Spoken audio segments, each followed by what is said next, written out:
Hello everyone. तो कैसे हैं आप लोग। आपका स्वागत है एमजे नर्सिंग क्लासेस में।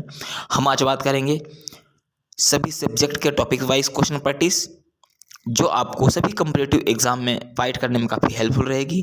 और जो हमने आज का जो टॉपिक उठाया या सब्जेक्ट उठाया वो हमारा CHN का है, और जो उसका छोटा सा टॉपिक उठाया हमने वैक्सीनेशन। तो चलिए शुरू करते हैं। आज का हमारा जो पहला क्वेश्चन है, the vaccination was first performed by James Scale, Louis Pasteur, Edward Jenner या अलेक्जेंडर। जो फर्स्ट वैक्सीन जिन्होंने बनाया था वो थे हमारे एडवर्ड जेनर। तो हमारा correct answer option number C. Then जो इनका जो जन्म हुआ था वो 1749 में इनकी बर्थ हुई थी एंड डेथ हुई थी 1823 में। देन इन्होंने स्मॉल पॉक्स वैक्सीन का इन्होंने आविष्कार किया था। देन वो किसके की वो जो काउ मिल्क के द्वारा बनाई गई थी। देन हमारा नेक्स्ट क्वेश्चन है, who were early pioneers of immunization, Chinese, Greeks, Egyptian या मेसोपोटामियंस। तो इसमें हमारा correct answer option number A, Chinese. Then हमारा नेक्स्ट क्वेश्चन है, polyvalent vaccination consist of more strain of the same species, a single organism and more species of different species, a single species. Then इसमें हमारा correct answer option number A, more species and the same species. ये क्या होता है, ये एक vaccination जो same spaces में मतलब सेम एरिया में ही मतलब स्टैंड करते हो पैदा होते हैं या कल्चरल स्वरूप में पैदा होते हैं, जिसे पॉलीवेलेंट वैक्सीन कहते हैं।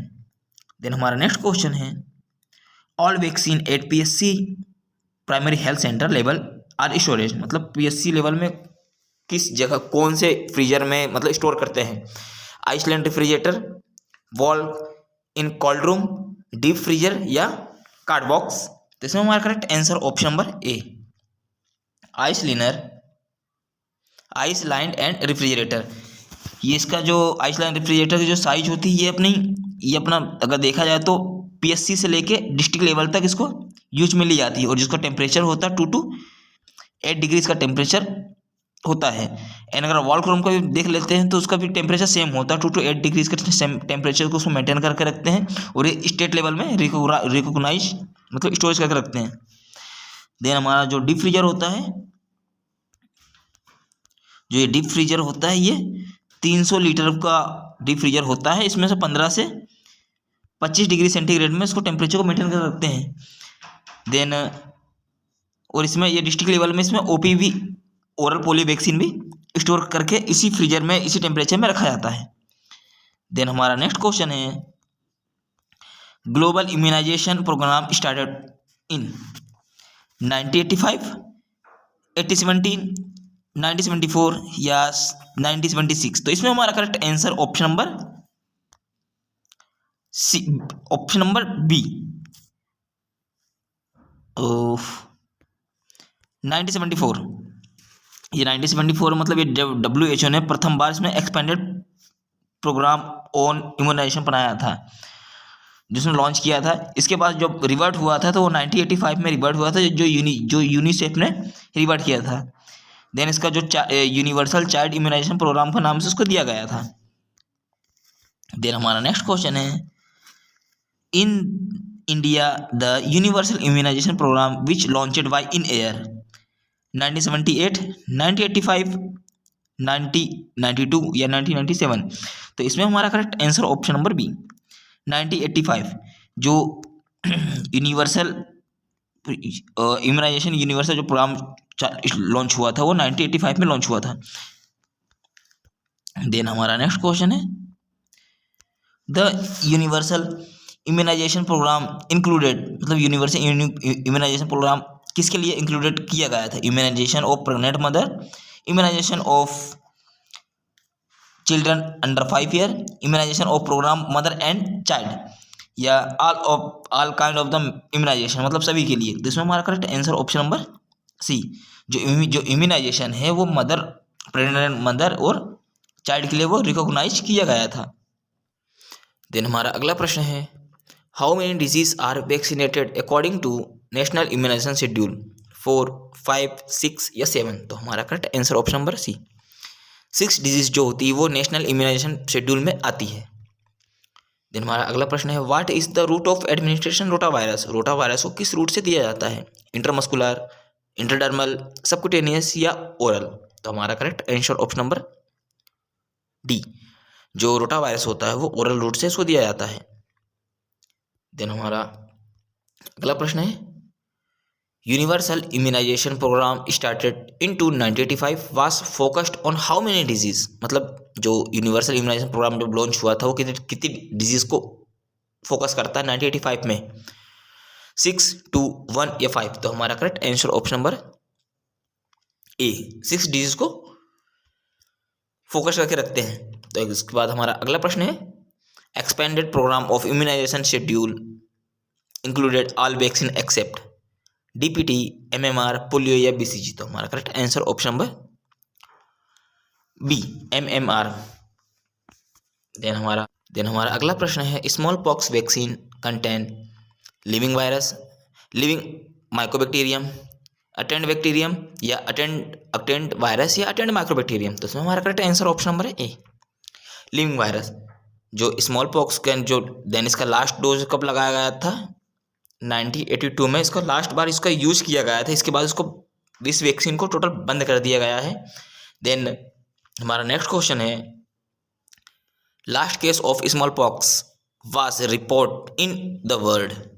जो लास्ट केस है वो कब रिकॉर्ड किया गया था पूरे वर्ल्ड में, 1977, 1978, 1979 या 1982। तो इसमें करेक्ट आंसर ऑप्शन नंबर ए, 1977 को लास्ट डेट इसमें अपडेट किया गया था।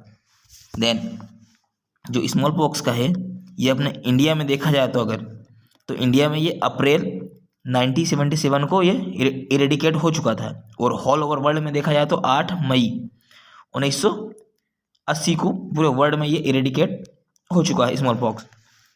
देन हमारा अगला प्रश्न है WHO decline global eradication of small pox. जो WHO ने कब डिक्लाइन कर दिया था पूरे वर्ल्ड में कि अब स्मॉल पॉक्स नहीं रहा। तो 26 अक्टूबर 1977, 5 जुलाई 1975, 17 मई 1975 या 8 मई 1980। तो correct answer option number D.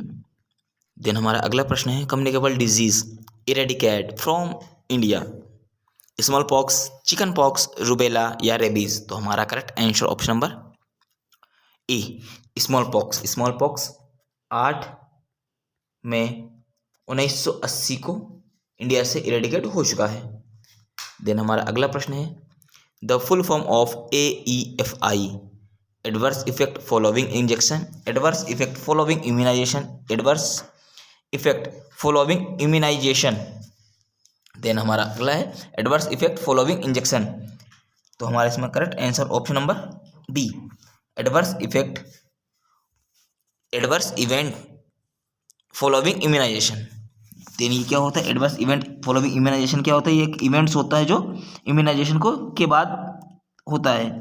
Then इस वैक्सीन में क्या बोलते हैं पेन, रेडनेस, स्वेलिंग। जब वैक्सीन बच्चे को लगाते हैं जो उसके बाद क्या एडवर्स इफेक्ट आते हैं, जैसे कि पेन हो गया, उसका सूजन आ गई, स्वेलिंग हो गई एंड हैंडलिंग हो गया। इम्यूनाइजेशन के अकॉर्डिंग जैसे एंजाइटी रिलेटेड कोई भी इवेंट्स होते हैं तो उसको क्या बोलते हैं एडवर्स इवेंट फॉलोइंग इम्यूनाइजेशन उसको कहा जाता है।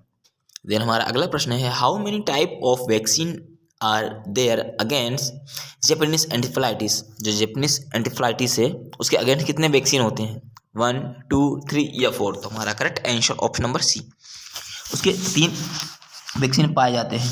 देन जो पहला जो वैक्सीन होता है mouse brain derived inactive cell. Then जो सेकंड होता है cultural derived inactive cell, and जो हमारा थर्ड होता है वो होता है cell cultural derived live attend होता है। जो 3 वैक्सीन जो होती है ये जेपनीज एंटीफ्लाइटिस में काम में आती है। देन हमारा अगला प्रश्न है all the following vaccine are given at birth. तो बर्थ में सब वैक्सीन देते हैं एक को छोड़ के, BCG, हेपेटाइटिस A, पोलियो या रेबीज। तो हमारा correct answer option number D, rabies vaccine जो होती है वो डॉग बाइट में दी जाती है, एंड जो ये BCG, hepatitis B and polio जो होती है ये एट बर्थ दी जाती है। या फिर अगर हेपेटाइटिस जो बी होती है उसको 0 डोज भी कहते हैं। देन हेपेटाइटिस ए जो होती है वो नेशनल इम्यूनाइजेशन शेड्यूल में वो शामिल नहीं होती है, बट हेपेटाइटिस ए का जो वैक्सीन है वो टीकाकरण सारणी में IM रूट से लगाया जाता है। देन हमारा अगला प्रश्न है, which vaccine is not administered to an HIV positive child, OPV, DPT, hepatitis B या MMR। तो हमारा correct answer option number A, जो OPV होती है वो HIV पॉजिटिव चाइल्ड में नहीं दी जाती है, क्योंकि वो लाइव जो OPV होती है वो क्या होती है, एक लाइव वैक्सीन होती है जो और इसके अलावा भी कौन कौन से नहीं दी जाती है, जैसे मेजल्स हो गया, येलो फीवर हो गया, ये तीनों जो होते हैं लाइफ अटेंड वैक्सीन होती हैं जो HIV पेशेंट को नहीं लगाई जाती है। देन हमारा अगला प्रश्न है, which vaccine can be given to an AIDS positive child, कौन सी वैक्सीन दी जाती है, BCG, OPV, मेजल्स या ऑल वैक्सीन। तो हमारा correct answer option number B, जो BCG वैक्सीन होती है वो HIV पेशेंट में या एड्स वाले पेशेंट बच्चे को दी जाती है। देन हमारा अगला प्रश्न है, example of live vaccine, BCG, measles, cholera या A और B। तो हमारा करेक्ट आंसर है A और B, ये जो होती है एक लाइव वैक्सीन होती है। देन हमारा अगला प्रश्न है, an example of toxic is the rabies, pertussis, diphtheria या मेजल्स वैक्सीन। तो हमारा correct answer option number C, जो डिप्थीरिया एग्जाम्पल किसकी होती है, टॉक्सिक वैक्सीन की होती है। देन हमारा अगला प्रश्न है, all of the following are killed vaccine except, इसमें से किल्ड वैक्सीन कौन सी, एक को छोड़ के, BCG, कॉलेरा, टिटनेस या पर्ट्यूसिस। तो हमारा correct answer option number D, जो पर्ट्यूसिस होती है वो किल्ड वैक्सीन होती है। देन हमारा अगला प्रश्न है, a killed vaccine, OPV, BCG, MMR या रेबीज। तो हमारा करेक्ट आंसर रेबीज, रेबीज जो होता है वो किल्ड वैक्सीन होती है। देन नेक्स्ट है, given below which is live attenuated vaccine, Salk, hepatitis, cholera या BCG। तो करेक्ट आंसर हमारा जो BCG है वो लाइव वैक्सीन है। देन हमारा अगला प्रश्न है,